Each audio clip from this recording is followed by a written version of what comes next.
നൂറ്റാണ്ടോളം പഴക്കമുള്ള സ്വർണ്ണ കൊടിമരത്തിന് ജീർണതയുണ്ട് എന്ന് പറഞ്ഞ്, അതായത് കോൺക്രീറ്റിൽ നിർമ്മിച്ച പഴയ കൊടിമരത്തിൽ ചിതലരിക്കുന്നു എന്ന് പറഞ്ഞ് ആ കൊടിമരത്തിന് ജീർണോദ്ധാരണം നടത്തി അത് മാറ്റി പുതിയത് സ്ഥാപിച്ചു.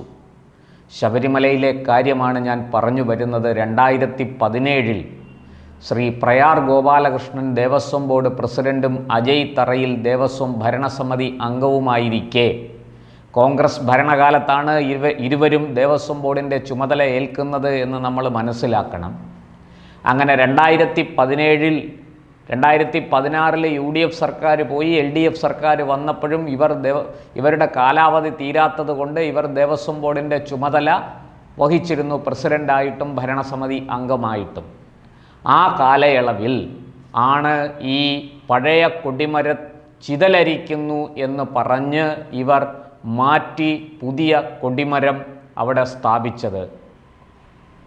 ഈ ഇനത്തിൽ 2.5 കോടി രൂപ ഇവർ പിരിച്ചു എന്നാണ് SIT കണ്ടെത്തിയിരിക്കുന്നത്. ഇത് പിരിച്ചത് എങ്ങനെയെന്നും ഇത് ബാങ്കിലടച്ചതിൻ്റെ രേഖകളോ മറ്റ് തെളിവുകളോ ഇല്ലെന്നും ഒക്കെയാണ് SIT പറയുന്നത്. അതിൻ്റെ വിശദാംശങ്ങളിലേക്ക് ഞാൻ വരാം. ഇത് വളരെ വ്യക്തമായ കണക്കുകളാണ്. ഒരു കാര്യം നമുക്ക് ഉറപ്പിച്ചു പറയാം, LDF മാത്രമല്ല UDFും ശബരിമലയെ കൊള്ളയടിച്ചു എന്ന് വ്യക്തമാക്കുന്ന കണക്കുകളാണ് ഇപ്പോൾ പുറത്തു വരുന്നത്. അതായത് 47 വർഷം പഴക്കമുള്ള, കൃത്യമായിട്ട് പറയാം, നൂറ്റാണ്ടോളം എന്ന് ഞാൻ പറഞ്ഞെങ്കിലും 47 വർഷം പഴക്കമുള്ള കൊടിമരമാണ് ജീർണോദ്ധാരണത്തിൻ്റെ പേരിൽ അവിടെ മാറ്റിയത് 2017. ആദ്യം, അതായത് 47 വർഷം മുമ്പ് അവിടെ കൊടിമരം നിർമ്മിച്ചിരുന്നത് കോൺക്രീറ്റിലാണ്.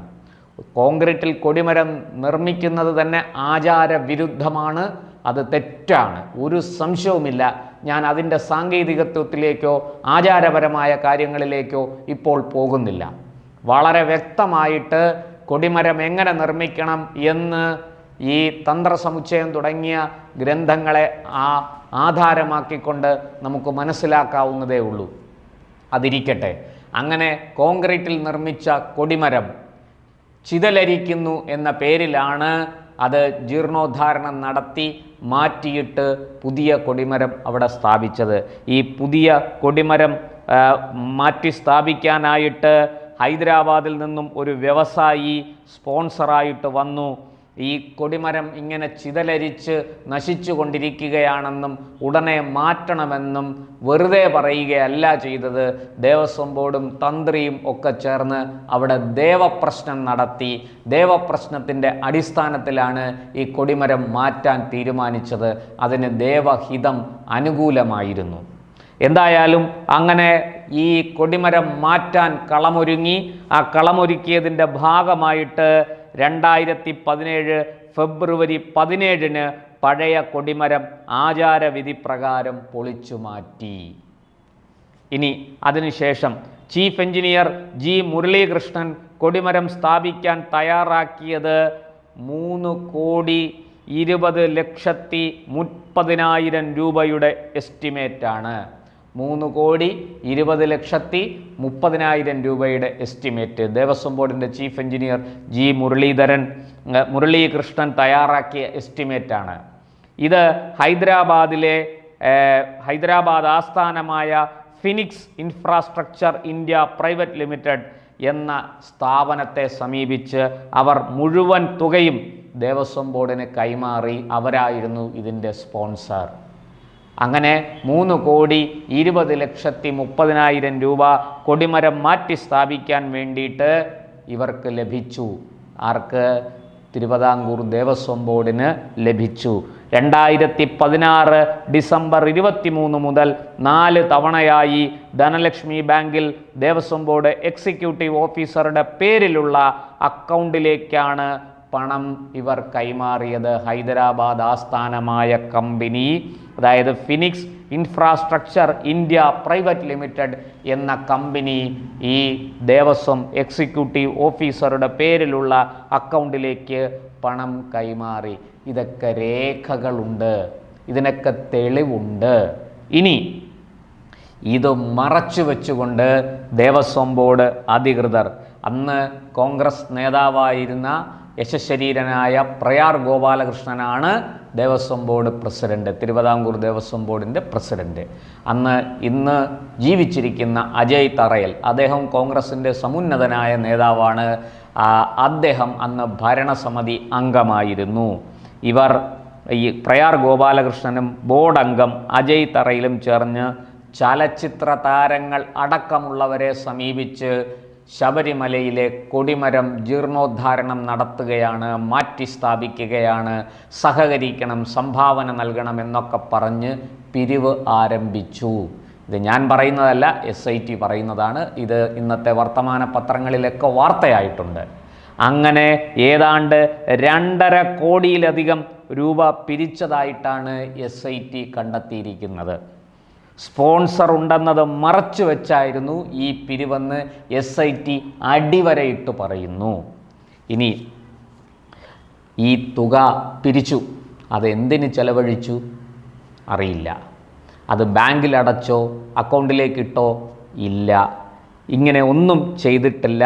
അന്നത്തെ ബോർഡ് പ്രസിഡന്റ് പ്രയാർ ഗോപാലകൃഷ്ണനും ഭരണസമിതി അംഗം ബോർഡ് അംഗം ശ്രീ അജയ് തറയിലും വേണം ഇതിന് ഉത്തരം പറയാൻ. പ്രയാർ ഗോപാലകൃഷ്ണൻ മരിച്ചു പോയതുകൊണ്ട് അദ്ദേഹത്തെ ചോദ്യം ചെയ്യാൻ നിർവാഹമില്ല. പക്ഷേ അജയ് തറയിൽ, ജീവിച്ചിരിപ്പുള്ള അജയ് തറയിൽ ഈ കാര്യം വ്യക്തമാക്കണം. SITയുടെ ഈ കണ്ടെത്തലിന് കൃത്യമായ മറുപടി പറയേണ്ടതാണ്. വെറുതെ എന്തെങ്കിലും പറഞ്ഞ് തടി തപ്പാൻ കഴിയില്ല. ഈ അജയ് തറയിലിനെ വൈകാതെ SIT ചോദ്യം ചെയ്യും എന്നാണ് നമുക്ക് കിട്ടിയിരിക്കുന്ന വിവരം. എന്തായാലും ഇതുമാത്രമല്ല കേട്ടോ, ഈ പുതിയ കൊടിമരത്തിൻ്റെ മകുടം ഉൾപ്പെടെ 18 പറകൾ, പീഠം, വാജിവാഹനം, കൊടിക്കൂറ, ദണ്ട്, 28 ആലിലകൾ എന്നിവ ചെമ്പിൽ നിർമ്മിച്ച് 9.161 കിലോ തനി തങ്കം ഉപയോഗിച്ചാണ് പൊതിഞ്ഞത്.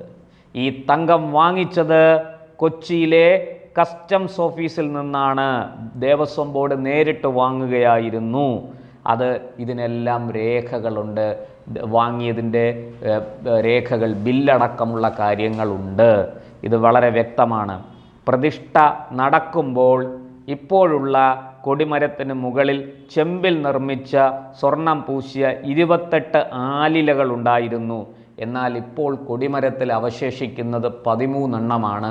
ബാക്കിയുള്ളത് കാറ്റത്ത് ഒടിഞ്ഞു വീണു എന്നൊക്കെയാണ് ദേവസ്വം ബോർഡ് പറയുന്നത്. ആ ഒടിഞ്ഞു വീണെങ്കിൽ ആ ആലിലകൾ എവിടെ എന്ന ചോദ്യത്തിന് കൈമലർത്തുകയാണ് ദേവസ്വം ജീവനക്കാർ. ആർക്കും അറിയില്ല ഇത് കാറ്റത്ത് പറന്ന് കാട്ടിലേക്ക് പോയോ അതോ നിലത്ത് വീണോ എന്നൊന്നും ആർക്കും അറിയില്ല. ഇത് സംബന്ധിച്ചൊരു രേഖകളുമില്ല.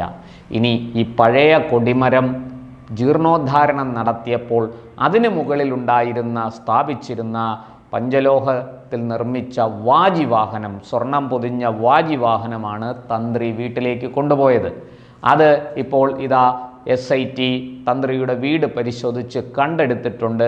ഇനി അത് ഒറിജിനൽ, അതായത് നേരത്തെ കൊടിമരത്തിൽ ഉണ്ടായിരുന്ന വാജിവാഹനം തന്നെയാണോ അതോ ഡ്യൂപ്ലിക്കേറ്റ് ആണോ എന്നൊക്കെ പരിശോധിക്കേണ്ടിയിരിക്കുന്നു. അതിനെക്കുറിച്ച് നമുക്കിപ്പോൾ ഒന്നും തന്നെ വ്യക്തമായി പറയാൻ കഴിയില്ല.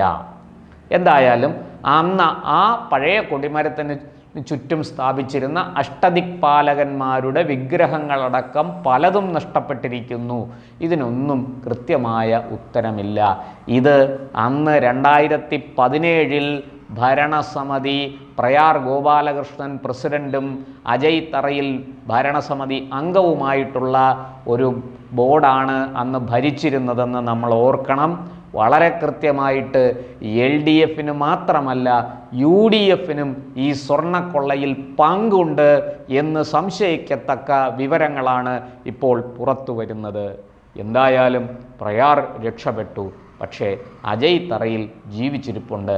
അദ്ദേഹം ഇതിനൊക്കെ മറുപടി പറയേണ്ടി വരും. SIT താമസിയാതെ അദ്ദേഹത്തെ തേടി അദ്ദേഹത്തിൻ്റെ വീട്ടിലെത്തും എന്ന് വ്യക്തമാണ്. ഒരു കാര്യം നമുക്ക് ഇവിടെ അടിവരയിട്ട് മനസ്സിലാക്കേണ്ടതുണ്ട്.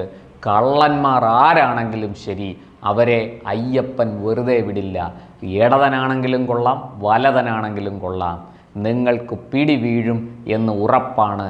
ഇല്ലെങ്കിൽ ഈ കേസ് ഇത്രയും എത്തില്ലായിരുന്നു എന്നുകൂടി പറഞ്ഞുകൊള്ളട്ടെ.